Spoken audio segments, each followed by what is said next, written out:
15 अप्रैल साल 2023 की वो काली रात जिसने पूरे भारत को हिलाकर रख दिया। कैमरों की फ्लैशलाइट्स चमक रही थी, मीडिया के सवाल गूंज रहे थे, लेकिन किसी को अंदाजा नहीं था कि अगले ही पल टीवी स्क्रीन पर लाइव मौत का तल्ख मंजर दिखने वाला है। गोलियों की तड़तड़ाहट और धुएं के बीच एक साम्राज्य का अंत हो गया। आखिर कैसे एक तांगे वाले का बेटा बना जुर्म की दुनिया का बेताज बादशाह? क्यों उसे पुलिस के कड़े पहरे के बीच सरेआम मौत के घाट उतार दिया गया? क्या यह सिर्फ एक गैंग वॉर थी या इसके पीछे छिपी थी कोई और गहरी साजिश? इस वीडियो को अंत तक देखें, क्योंकि आज हम उस फाइल को खोलने जा रहे हैं जिस पर खून के धब्बे अभी भी ताजा हैं। कहते हैं कि जब इंसान की आंखों पर ताकत का नशा चढ़ता है तो उसे अंजाम दिखाई देना बंद हो जाता है। अतीक अहमद की कहानी भी कुछ ऐसी ही थी। ये कहानी शुरू होती है उत्तर प्रदेश के इलाहाबाद से, जिसे आज हम प्रयागराज कहते हैं। ये शहर अपनी तहजीब और पढ़ाई के लिए जाना जाता है, लेकिन अतीक अहमद ने इसे क्राइम का गढ़ बना दिया था। अतीक के पिता हाजी फिरोज तांगा चलाया करते थे और परिवार की हालत बहुत साधारण थी, लेकिन अतीक को मेहनत की रोटी नहीं बल्कि जल्दी अमीर बनने का शौक था। जवानी की दहलीज पर कदम रखते ही उसने पढ़ाई छोड़ दी और गलत संगत में पड़ गया। साल 1979 ये वो साल था जब अतीक अहमद ने जुर्म की दुनिया में अपना पहला कदम रखा। उस समय इलाहाबाद में चांद बाबा नाम के गैंगस्टर का खौफ हुआ करता था। अतीक जानता था कि अगर उसे बड़ा बनना है तो उसे शहर के सबसे बड़े शेर का शिकार करना होगा। उसने ठीक यही किया। दिन दहाड़े चांद बाबा की हत्या करके अतीक ने यह ऐलान कर दिया कि अब इस शहर का नया डॉन वो है। इस एक हत्या ने अतीक को रातों रात फेमस कर दिया। पुलिस फाइलों में उसका नाम दर्ज हो गया, लेकिन सड़कों पर उसकी दहशत शुरू हो चुकी थी। अतीक अहमद सिर्फ एक अपराधी बनकर नहीं रहना चाहता था। वो जानता था कि भारत में अगर जुर्म को लंबी उम्र देनी है तो उसे पॉलिटिक्स की ढाल चाहिए। इसलिए उसने खादी पहनने का फैसला किया। साल 1989 में वो पहली बार विधायक बना। ये एक अजीब विडंबना थी कि जिस हाथ में हथकड़ी होनी चाहिए थी, उस हाथ में जनता ने पावर दे दी। विधायक बनते ही अतीक का हौसला 7वें आसमान पर पहुंच गया।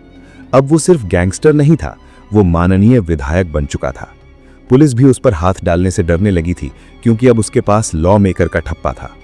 अतीक ने अपनी पावर का इस्तेमाल करके जबरन वसूली, जमीनों पर कब्जा और किडनैपिंग का एक ऐसा बिजनेस मॉडल तैयार किया जिसे तोड़ना मुश्किल ही नहीं, नामुमकिन लगने लगा था।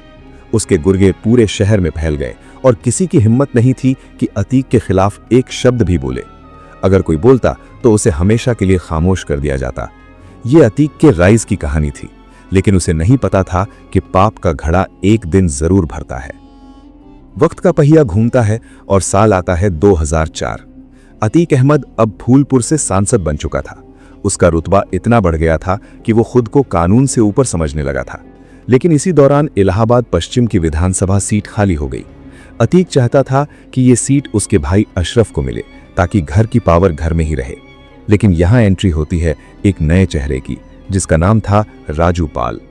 राजू पाल ने न सिर्फ चुनाव लड़ा, बल्कि अतीक के भाई अशरफ को हराकर वो सीट जीत ली। ये अतीक अहमद के अहंकार पर एक करारा तमाचा था। उसे ये बर्दाश्त नहीं हुआ कि एक मामूली लड़का उसके भाई को हरा दे और उसके इलाके में अपनी धाक जमा ले। अतीक और उसके भाई अशरफ ने इसे अपनी पर्सनल इंसल्ट मान लिया। इसके बाद जो हुआ, उसने पूरे उत्तर प्रदेश की राजनीति में भूचाल ला दिया। 25 जनवरी साल 2005। राजू पाल अभी अपनी जीत का जश्न भी ठीक से नहीं मना पाए थे कि दिन दहाड़े उन्हें गोलियों से छलनी कर दिया गया। यह हमला इतना जबरदस्त था कि राजू पाल को संभलने का मौका तक नहीं मिला। डॉक्टरों के मुताबिक राजू पाल के शरीर से लगभग 19 गोलियां निकाली गई थी। यह हत्या सिर्फ एक हत्या नहीं थी, यह अतीक का मैसेज था पूरे शहर के लिए कि जो भी उसके रास्ते में आएगा उसका अंजाम यही होगा। राजू पाल की पत्नी पूजा पाल ने इंसाफ की गुहार लगाई, लेकिन अतीक का पॉलिटिकल क्लाउट इतना मजबूत था कि गवाह मुकर जाते थे या गायब हो जाते थे। इसी केस का मुख्य गवाह था उमेश पाल। उमेश पाल राजू पाल का दोस्त भी था और रिश्तेदार भी। अतीक जानता था कि अगर उमेश पाल ने कोर्ट में गवाही दे दी तो उसकी सल्तनत खतरे में पड़ सकती है। इसलिए अतीक ने उमेश पाल को किडनैप करवाया और उसे बहुत टॉर्चर किया। उसे करंट लगाया गया, पीटा गया और धमकी दी गई कि वो गवाही न दे। लेकिन उमेश पाल एक जिद्दी इंसान था। उसने हार नहीं मानी और वो अतीक के खिलाफ खड़ा रहा। यहां से शुरू हुई अतीक और उमेश पाल के बीच की वो दुश्मनी जो अतीक के विनाश का कारण बनने वाली थी। कहते हैं ना कि विनाश काले विपरीत बुद्धि। अतीक को लगा कि वो हमेशा ऐसे ही बचता रहेगा, लेकिन वक्त करवट बदल रहा था। साल 2017 में उत्तर प्रदेश में सत्ता परिवर्तन हुआ और योगी आदित्यनाथ की सरकार आई। ये अतीक अहमद के बुरे वक्त की शुरुआत थी। सरकार ने माफियाओं के खिलाफ जीरो टॉलरेंस की नीति अपनाई। अतीक अहमद, जो अब तक खुला घूम रहा था, उसे जेल की सलाखों के पीछे डाल दिया गया। उसे देवरिया जेल और बाद में बरेली और फिर गुजरात की साबरमती जेल शिफ्ट कर दिया गया ताकि वो अपना नेटवर्क न चला सके। लेकिन अतीक जेल के अंदर से भी अपना गिरोह चला रहा था। उसके गुर्गे बाहर थे और वसूली का धंधा जारी था। लेकिन कहानी में असली ट्विस्ट तब आया जब तारीख थी 24 फरवरी साल 2023। 18 साल बाद भी उमेश पाल अतीक के लिए गले की हड्डी बना हुआ था। उस दिन उमेश पाल कोर्ट से गवाही देकर अपने घर लौट रहे थे। जैसे ही उनकी कार घर के बाहर रुकी, वहां पहले से घात लगाए हमलावरों ने उन पर ताबड़तोड़ फायरिंग शुरू कर दी। ये मंजर सीसीटीवी में कैद हो गया और पूरी दुनिया ने देखा कि कैसे बेखौफ बदमाशों ने दिन दहाड़े बम और गोलियों से उमेश पाल और उनके 2 सुरक्षाकर्मियों की हत्या कर दी। इस घटना ने सरकार और पुलिस प्रशासन को हिलाकर रख दिया। ये पुलिस के इकबाल को सीधी चुनौती थी। जांच में पता चला कि इस हत्या की साजिश साबरमती जेल में बैठे अतीक अहमद और बरेली जेल में बंद उसके भाई अशरफ ने रची थी। और सबसे चौंकाने वाली बात यह थी कि इस हमले को लीड कर रहा था अतीक का बेटा असद। अतीक चाहता था कि उसका बेटा भी जुर्म की दुनिया में अपना नाम बनाए, लेकिन यही चाहत उसके बेटे की मौत का कारण बन गई। उमेश पाल की हत्या के बाद मुख्यमंत्री योगी आदित्यनाथ ने विधानसभा में खड़े होकर कसम खाई कि वो माफियाओं को मिट्टी में मिला देंगे। ये सिर्फ एक बयान नहीं था, ये अतीक अहमद के अंत का बिगुल था। पुलिस एक्शन में आ गई। अतीक के गुर्गों के एनकाउंटर शुरू हो गए।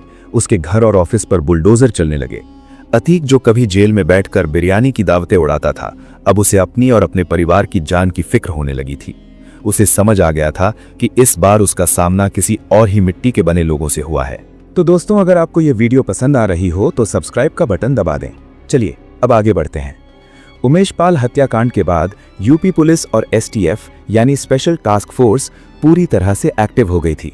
अतीक की पत्नी शाइस्ता परवीन फरार थी और बेटा असद भी पुलिस से छिपता फिर रहा था। पुलिस ने अतीक के पूरे नेटवर्क को ध्वस्त करना शुरू कर दिया। अतीक अहमद ने सुप्रीम कोर्ट में अर्जी लगाई कि उसे यूपी पुलिस के हवाले न किया जाए, क्योंकि उसे डर था कि उसका एनकाउंटर हो सकता है। ये वही अतीक था जिससे पूरा शहर डरता था, लेकिन आज उसकी आंखों में मौत का खौफ साफ देखा जा सकता था। इसी बीच 13 अप्रैल साल 2023 को एक बड़ी खबर आई। अतीक का बेटा असद और उसका शूटर साथी गुलाम झांसी में यूपी एसटीएफ के साथ हुई मुठभेड़ में मारे गए। जिस वक्त अतीक को यह खबर मिली, वो कोर्ट में पेशी के लिए लाया गया था। खबर सुनते ही अतीक टूट गया। वो कोर्ट रूम में ही रोने लगा। उसे महसूस हो गया था कि उसके कर्मों की सजा उसके परिवार को मिल रही है। उसने जिस बेटे को शेर बनाना चाहा था, वो जवानी में ही कफन ओढ़ चुका था। इधर पुलिस ने अतीक और उसके भाई अशरफ को रिमांड पर लिया ताकि उनसे पूछताछ की जा सके और उन हथियारों को बरामद किया जा सके जो उमेश पाल की हत्या में इस्तेमाल हुए थे। पुलिस का शिकंजा कसता जा रहा था। अतीक और अशरफ को पता था कि अब उनके पास ज्यादा वक्त नहीं बचा है। मीडिया का जमावड़ा हर वक्त उनके साथ रहता था। हर पल की खबर न्यूज चैनल्स पर लाइव दिखाई जा रही थी। लोगों के मन में यह सवाल था कि अब आगे क्या होगा। क्या अतीक कोई नया राज उगलेगा? क्या उसके पाकिस्तानी कनेक्शन और आईएसआई से संबंधों का सच सामने आएगा? माहौल में एक अजीब सी तलखी और सन्नाटा था। ऐसा लग रहा था जैसे तूफान से पहले की खामोशी हो। अतीक बार बार मीडिया के सामने कह रहा था कि मैं तो मिट्टी में मिल गया हूं, अब बस रगड़ा जा रहा है। ये एक डॉन का आत्मसमर्पण था, लेकिन किस्मत को कुछ और ही मंजूर था। कहानी अपने क्लाइमैक्स की तरफ बढ़ रही थी। 15 अप्रैल की रात अतीक अहमद और उसके भाई अशरफ को पुलिस कस्टडी में प्रयागराज के कॉल्विन हॉस्पिटल ले जाया जा रहा था। ये एक रूटीन मेडिकल चेकअप था। रात के करीब 10:30 बज रहे थे। पुलिस की जीप हॉस्पिटल के गेट पर रुकी। अतीक और अशरफ जीप से नीचे उतरे। उनके हाथों में हथकड़ी थी और वे एक ही हथकड़ी से एक दूसरे से जुड़े हुए थे। चारों तरफ मीडिया के कैमरे थे और पत्रकारों की भीड़ थी। जैसे ही वे हॉस्पिटल के अंदर जाने के लिए आगे बढ़े, पत्रकारों ने उनसे सवाल पूछना शुरू कर दिया। अतीक अहमद सफेद कुर्ते और साफे में था। उसके चेहरे पर थकान और बेटे को खोने का गम साफ झलक रहा था। एक पत्रकार ने पूछा कि आप बेटे के जनाजे में क्यों नहीं गए? अतीक ने चलते चलते जवाब दिया, नहीं ले गए तो नहीं गए। ये उसके आखिरी शब्द थे। उसे क्या पता था कि इसके बाद वो कभी कुछ नहीं बोल पाएगा। भीड़ में 3 लड़के मीडियाकर्मी बनकर घुसे हुए थे। उनके हाथ में डमी कैमरा और माइक आईडी थी। किसी को शक नहीं हुआ कि वे पत्रकार नहीं बल्कि मौत के सौदागर हैं। वे धीरे धीरे अतीक और अशरफ के बेहद करीब पहुंच गए। पुलिस का घेरा था, लेकिन मीडिया की भीड़भाड़ में सुरक्षा में एक छोटी सी चूक हुई और वही चूक जानलेवा साबित हुई। माहौल बिल्कुल सामान्य लग रहा था, लेकिन ये शांति बस कुछ सेकंड की मेहमान थी। वो 3 लड़के एक सही मौके का इंतजार कर रहे थे। उनकी आंखों में एक अजीब सा जुनून था। उन्होंने अपनी कमर में छिपी हुई विदेशी पिस्टल पर हाथ रखा और उस पल का इंतजार करने लगे जब वे ट्रिगर दबा सकें। ये सब कुछ लाइव टीवी पर चल रहा था। करोड़ों लोग अपने घरों में बैठकर ये प्रसारण देख रहे थे। और तभी अचानक वो हुआ जिसकी कल्पना किसी ने भी नहीं की थी। अचानक एक लड़के ने अतीक अहमद के सर से पिस्टल सटा दी। इससे पहले कि कोई कुछ समझ पाता, एक तेज धमाका हुआ।